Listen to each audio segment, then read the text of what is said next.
조 바이든 대통령이 미국 역사상 처음으로 린치를 연방 증오범죄로 다루는 에미틸 반 린치 법안에 서명했습니다. 아시안 증오범죄 방지에도 큰 효과가 기대되고 있습니다.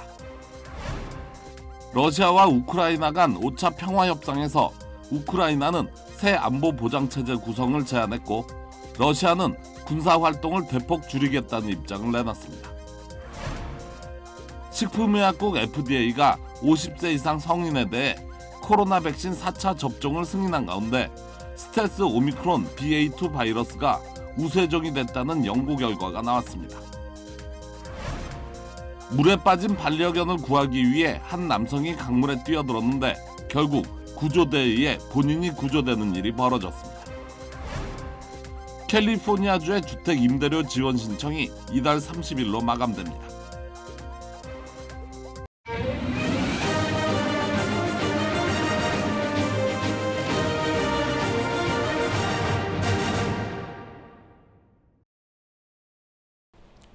여러분 안녕하십니까? KBS 아메리카 뉴스입니다. 바이든 대통령이 인종차별 증오범죄를 연방법으로 다스리는 법안에 서명했습니다. 강력한 법안이 시행되면서 아시안 증오범죄 예방에도 효과가 나타날 것이라는 기대입니다. 김경일 기자가 취재했습니다. 이제는 린치 행위를 연방 증오범죄로 다루게 됐습니다. 린치는 법에 근거하지 않고 개인이 임의로 가하는 처벌 행위를 말하는데 적법한 재판 없이 범죄 용의자를 구타하거나 처형한 데서 유래한 말로 과거에 주로 백인들이 흑인들에게 했던 행동을 말합니다. 오늘 바이든 대통령이 린치 행위 방지법인 2022 에미틸 반 린치 법안에 서명했습니다. 에미틸 반 린치 법안은 1955년 미시시피에서 살해된 흑인 청소년의 이름을 따서 지어졌습니다. 당시 14살이던 흑인 소년 에미틸이 친척집을 방문했다 식료품점 백인 여성에게 손을 건네고 휘파람을 불었는데 며칠 후 백인 남성 2명이 여성을 희롱했다는 이유로 테일군을 납치 폭행해 숨지게 한 사건입니다. 인종차별을 막기 위한 법안은 지난 1900년부터 200개가 넘게 의회에 상정됐지만 연방 범죄로 만드는 법은 통과되지 못했습니다. 그러나 코로나19로 아시안 증오범죄가 지속되고 있어 강력한 방지법이 필요했습니다. Including one I signed last year to combat COVID-19 hate crimes. But no federal law expressly prohibited lynching. None. Until today. 바이든 대통령은 인종 증오는 역사적으로 사라지지 않고 숨기만 했다며 이 법의 필요성을 강조했습니다. Racial hate isn't an old problem. It's a persistent problem. A persistent problem. Hate never goes away. It only hides. But what stops it is all of us, not a few. All of us have to stop it. 오늘 서명으로 증오범죄를 저지르려는 음모나 신체적 폭력을 가해 사망이나 부상을 초래할 경우 증오범죄로 기소할 수 있고 린치로 유죄 판결을 받는 사람은 최고 30년의 징역과 벌금에 처해질 수 있습니다. KBS 뉴스 김경일입니다. 러시아와 우크라이나 간 교전이 계속되고 있는 가운데 열린 양국 간 5차 평화협상에서 긍정적인 결과가 나왔습니다. 우크라이나는 중립국 지위를 채택하는 대신 새 안보 보장 체제 구성을 제안했고 러시아는 우크라이나 일부 지역에서 군사 활동을 대폭 줄이겠다는 입장을 내놨습니다. 양국 정상회담 가능성도 언급됐습니다. 정하연 기자입니다. 터키 이스탄불에서 열린 러시아와 우크라이나 양국 간 5차 평화협상은 4시간에 걸쳐 진행됐습니다. 협상 종료와 함께 양측은 각각 건설적이었다, 진전이 있었다며 긍정적인 평가를 내놨습니다. Переговоры прошли конструктивно. Мы получили предложение со стороны Украины для рассмотрения. Ми вважаємо, що вже у нас достатньо напрацьовано матеріалу для того, щоб зробити можливу зустріч президентів України та Російської Федерації і надіслали також таку пропозицію. 우크라이나 측은 이번 협상에서 나토와 같은 안보 보장 체제가 마련된다면 러시아가 요구해온 중립국 지위와 비핵화를 수용할 수 있다고 전했습니다. 크림반도에 대해서도 러시아 영토로 인정해야 한다는 요구에 따라 앞으로 15년간 협의할 뜻이 있다고 제안했습니다.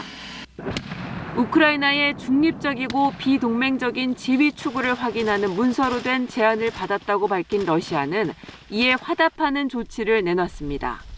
우크라이나 일부 지역에 대한 공격을 대폭 줄이겠다고 발표했는데 우크라이나 수도 키이우와 북부 체르니히우 지역을 거론했습니다.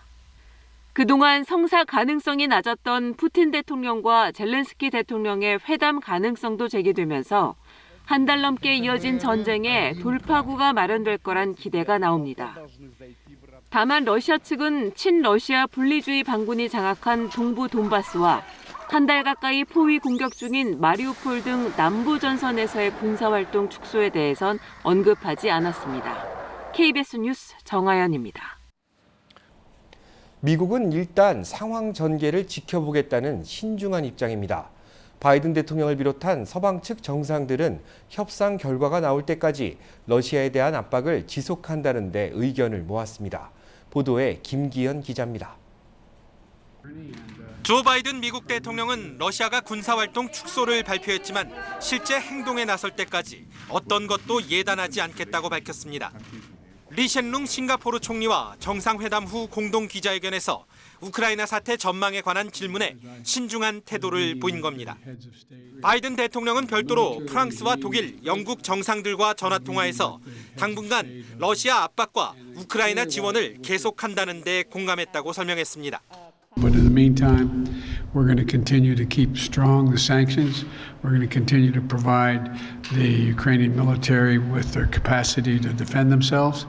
And we're going to continue to keep a close eye on what's going on. 이와 관련해 토니 블링컨 미 국무장관은 러시아가 진정 평화를 원한다는 신호를 감지하지 못했다고 지적했습니다. 여기에 미 국방부 역시 러시아 군 재배치 가능성을 염두에 둬야 한다고 해 협상에 의구심을 드러냈습니다. 한편 미국과 싱가포르 정상은 공동 성명을 통해 북한의 계속되는 미사일 발사를 규탄하는 동시에 외교를 위한 협상 테이블로 돌아올 것을 요구했습니다. 북한 ICBM과 관련해 바이든 대통령이 직접 기자회견을 통해 협상 복귀를 촉구하고 나선 것은 발사 엿새 만에 처음입니다. 워싱턴에서 KBS 뉴스 김기현입니다. LA시와 우크라이나의 수도 키이우가 자매도시 결연을 맺었습니다. LA시는 자매도시 결연을 통해 각종 구호물자를 전달한다는 계획입니다. LA시 의회는 우크라이나의 수도 키이우와 자매도시 결연을 맺는 조례안을 만장일치로 통과시켰다고 밝혔습니다. LA시 의회는 앞으로 우크라이나계 미국인을 포함한 운영위원회를 설립한 뒤 본격적인 지원에 나설 계획입니다. 우선 소방차와 구급차 등 LA시가 보유한 일부 자원을 키이우에 지원할 예정인데 에릭 가세티 시장은 LA 경찰국이 보유한 전술 장비를 전달하는 방안도 검토하고 있습니다. 한편 우크라이나의 수도 키이우는 LA시의 26번째 자매도시가 됐습니다. LA시는 한국의 자매도시로 부산을 두고 있습니다. 식품의약국 FDA가 50세 이상 성인에 대해 코로나 백신 4차 접종을 승인했습니다.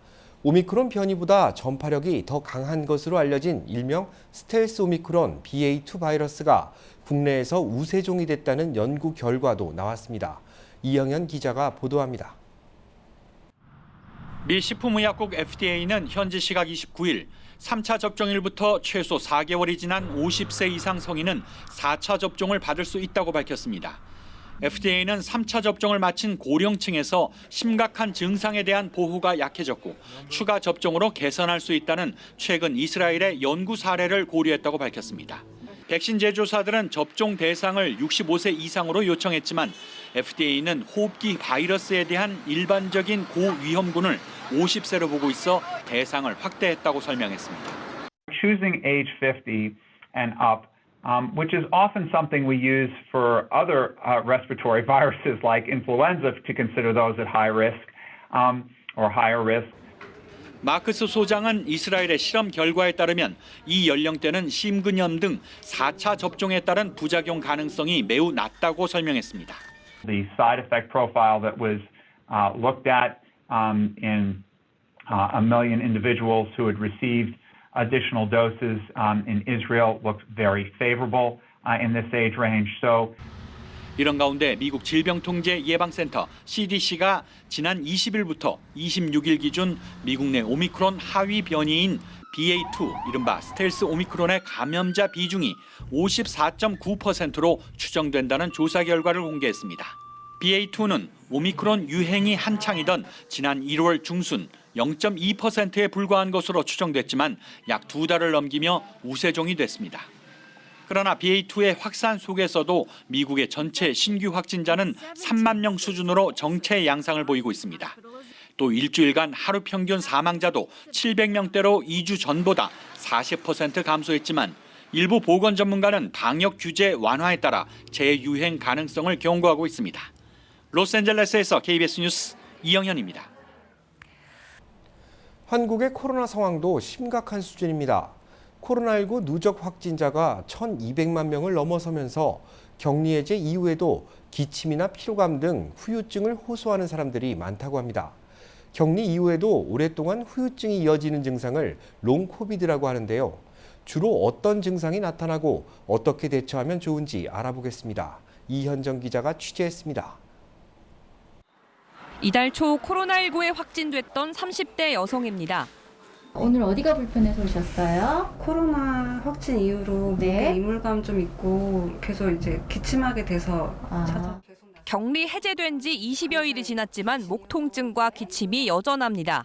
이 병원에선 회복 클리닉을 개설하고 코로나 후유증을 겪고 있는 환자들을 치료하고 있습니다. 이달 11일 문을 연 이후 매일 20에서 30명의 환자들이 코로나 후유증을 호소하며 병원을 찾고 있습니다. 환자들을 분석한 결과 기침 증상이 가장 많았고 가래와 피로감도 절반 이상의 환자들에게서 나타났습니다. 그 밖에도 가슴 통증, 집중력 저하, 어지럼증 등 다양한 증상이 보고됐습니다. 특히 확진 이후 2달 이상 증상이 이어지는 이른바 롱 코비드 환자도 상당수 있는 것으로 의료진은 파악하고 있습니다. 환자들 중에 6개월 아니면 1년 이상 증상에서도 힘들어하시는 걸로 봐서는 빠른 호전보다는 지속적으로 힘들어하시는 분들도 꽤 되시는 걸로 저희들이 예상하고 있습니다. 방역당국은 코로나 후유증 문제가 심각하다고 보고 이번 주 내로 민관합동 연구 결과를 발표할 예정입니다. KBS 뉴스 이현정입니다. 물에 빠진 반려견을 구하기 위해 한 남성이 강물에 뛰어들었는데 결국 구조대에 의해 본인이 구조되는 일이 벌어졌습니다. 박시몬 기자입니다. 어제 오후 셔먼옥스 지역 LA 리버의 모습입니다. 셰퍼드 한 마리와 함께 강에 빠진 여성이 반려견을 두고 혼자 구조되기를 거부했으나 소방대원이 이를 설득해 여성을 먼저 구조했습니다. 이어 구조대원들이 반려견을 구하려고 했지만 시속 10마일의 물살에 어려움을 겪습니다. 그런데 갑자기 이를 지켜보던 20대 남성이 셰퍼드를 구하겠다며 강물로 뛰어듭니다. 하지만 겁에 질린 셰퍼드는 이 남성을 물어버렸고 결국 남성은 개를 구하지 못한 채 구조대원들에 의해 본인이 구조되는 상황에 처해졌습니다. 이후 구조대원들은 2시간 뒤 수위가 낮아진 강물에서 셰퍼드를 구조하는 데 성공했습니다. LA 소방당국은 성명을 걸고 개를 구조하러 불어난 강물에 들어가는 행동은 스스로를 위험한 상황에 빠뜨리는 것은 물론 또 다른 구조 작업을 해야 하는 어려운 상황을 만드는 것이라며 자제를 당부했습니다. KBS 뉴스 박시몬입니다. LA 카운티 보건국이 이번 주에는 바닷물에 들어가지 말 것을 권고했습니다. LA 카운티 보건국은 보도자료를 통해 어제 내린 많은 비로 산과 거리에서 쓸려온 박테리아나 화학물질들이 바다로 흘러들어갈 수 있다며 바닷물에 몸을 담그지 말 것을 권고했습니다. 한편 국립기상청은 내일 오후 3시까지 LA 카운티 일부 지역에 강풍주의보를 발령했습니다. 특히 산간 지역에는 최대 55마일의 강풍이 불 수 있다며 주의를 당부했습니다. 캘리포니아주의 주택임대료 지원 신청이 이달 31일 마감됩니다. 주택임대료 신청을 돕고 있는 LA 한인회에는 하루 100여 명의 한인들이 막바지 신청 대행을 위해 방문하고 있습니다. 지난해 9월 시작된 캘리포니아주의 주택임대료 지원 프로그램 신청이 이달 말 종료됩니다. LA 한인회는 마감일이 다가오며 하루 평균 100여 명이 한인회관을 찾고 있다며 꼼꼼한 서류 준비를 당부했습니다. 주택임대료 지원 대상은 소득 기준에 따라 달라집니다. 1인 가구 66,250달러, 2인 가구 75,700달러, 3인 가구 85,150달러, 4인 가구 94,600달러 이하입니다. 지원을 받기 위해서는 주택임대료 미납을 입증할 수 있는 서류와 임대계약서, 세금보고 자료 등이 필요합니다. LA 한인회는 신청자 폭주로 방문 전 반드시 예약해 줄 것을 당부했습니다. 북한이 발사한 신형 대륙간 탄도미사일 화성 17형이 민간 피해가 있을 정도로 낮은 높이에서 폭발한 것으로 파악됐습니다. 국방부는 북한이 주민들 동요를 막고 체제를 안정시키기 위해 기존에 성공한 화성 15형을 발사하고 신형인 것처럼 조작했다고 보고 있습니다. 홍진아 기자가 취재했습니다. 지난 16일 북한이 평양 순안 일대에서 발사한 신형 ICBM인 화성 17형은 수킬로미터 낮은 고도에서 폭발했습니다. 주민 사망이나 부상은 확인이 안 됐지만 논등에 파편이 떨어졌다고 국방부 보고를 받은 국회 국방위원들이 전했습니다. 민심이 불안정해지자 유언비어 차단과 체제 안정을 위해 급히 2017년 발사에 성공한 화성 15형을 신형 대신 쏘아 올리고 화성 17형을 발사한 것처럼 선전했다는 게 국방부 분석입니다. 대외적으로도 한국과 미국 등 국제사회의 ICBM 능력이 고도화됐음을 알리고 협상력을 높이기 위한 목적이 있었지만 이보다는 대내적 요인이 더 컸던 것으로 보고 있습니다. 국방부는 지난 24일 북한이 발사한 미사일을 화성 15형으로 평가한 근거로 비행 특성과 영상 속 그림자, 기상 등 5가지를 들었습니다. 탄도미사일은 종류별로 상승 가속도와 연소, 단 분리 시간 등 고유의 비행 특성이 있는데 탐지된 비행 특성을 정밀 분석한 결과 화성 15형과 유사하다는 겁니다. 또 발사 장면과 김정은 관람 영상의 그림자 방향이 서쪽으로 생겨 오전 시간대 찍힌 것으로 추정되지만 24일 실제 발사 시간은 오후라는 점도 들었습니다. 발사 시간대 평양 순안은 대부분 구름이 끼어 있었는데 북한이 공개한 발사 영상은 맑은 날씨라는 점도 근거로 제시됐습니다. 이와 함께 화성 17형 발사에 실패한 이후 8일 만에 재발사하기에는 실패 원인 분석에 시간이 부족하다는 점도 지적했습니다. KBS 뉴스 홍진아입니다. 한국 문재인 대통령의 부인 김정숙 여사의 옷값에 청와대 특수활동비가 쓰인 것이 아니냐는 의혹에 대해 청와대가 사비로 부담했다는 공개적인 반박을 내놨습니다. 외교활동 의전 비용으로 최소한의 예산만 지원했다고 했는데 특활비와 함께 구체적인 내역은 공개하지 않았습니다. 조지연 기자가 보도합니다. 코트와 원피스, 액세서리 개수까지 문재인 대통령의 부인 김정숙 여사가 공식 행사 때 입었던 의상을 일일이 찾아낸 온라인 글입니다. 고가 브랜드의 브로치를 착용했다는 주장도 나왔습니다. 청와대가 특수활동비와 김 여사의 의전 비용 내역을 공개하라는 법원의 판결에 불복해 항소하자 네티즌들이 직접 의상 비용을 확인하겠다며 나선 겁니다. 언론 보도까지 이어지자 청와대가 직접 반박했습니다. 김정숙 여사의 의상 구입에 특수활동비 등 국가 예산을 사용한 적이 없고 사비로 부담했다는 겁니다. 다만 청와대는 사비로 부담했다는 옷값이 얼마인지는 공개할 이유가 없다고 설명했습니다. 외교활동을 위해 최소한으로 지원했다는 의전 비용도 얼마를 어디에 썼는지 공개하지 않았습니다. 특수활동비 역시 국방, 외교, 안보 등의 사유로 공개하기 어렵다는 기존 입장을 되풀이했습니다. 김정숙 여사가 외유성 일정이라고 야당이 비판했던 2019년 노르웨이 방문 때 뭉크미술관 등을 비공개로 방문했다는 보도도 나왔는데 청와대는 비공식 일정 역시 주최 측과 조율된 것이라고 답했습니다. KBS 뉴스 조지연입니다.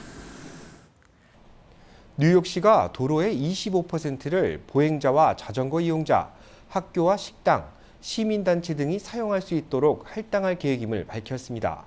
제1사 뉴욕 KBTV 김은지 기자가 보도합니다. 이다니스 로드리게스 시 교통국장은 보행자 광장을 영구화하는 등 기존의 오픈스트리트 정책을 확대 시행하고자 한다고 밝혔습니다. 이에 덧붙여 기존의 자동차 운행으로만 활용되던 도로의 상당 부분을 그 외의 용도로 활용할 수 있도록 전환할 방침이라고 설명했습니다. 뉴욕시 오픈스트리트는 코로나19 팬데믹 발생 후 자택 격리나 사회적 거리두기로 갈 곳이 마땅치 않게 된 뉴욕 시민들에게 공공 공간을 돌려주기 위한 목적으로 시행됐습니다. 현재 시 전역에서 100개 이상의 학교와 500여 개 식당이 오픈스트리트를 활용하고 있는 것으로 나타났습니다. 현재 시민단체, 기업, 학교 등은 야외 행사와 학습, 문화 프로그램 등을 위해 온라인 양식을 통해 오픈 스트리트를 신청할 수 있습니다. 한 시민단체의 조사에 따르면 뉴욕 시민의 63%가 오픈 스트리트를 확대 시행하는 것에 찬성하는 것으로 나타났습니다. 35세 미만의 경우 76%가 찬성하는 것으로 드러나 연령대가 낮을수록 더 지지하는 것으로 보입니다. 현재까지 공개된 내용에 따르면 뉴욕시 자동차 없는 날은 오는 4월 23일로 이날 뉴욕시가 많은 거리에서 차량의 진입을 막고 보행자에게 거리를 돌려주게 됩니다. 당일 폐쇄되는 도로와 진행 행사는 추후에 공개될 예정입니다. 하지만 이 같은 오픈스트리트 확대에 대한 반대 의견도 있습니다. 오픈스트리트로 인해 차량 정체가 더 심해지고 주차 공간이 부족해지는 등의 부작용이 우려된다는 지적입니다. KBTV 뉴스 김은지입니다.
KBS 아메리카 뉴스 마칩니다. 시청해 주셔서 감사합니다.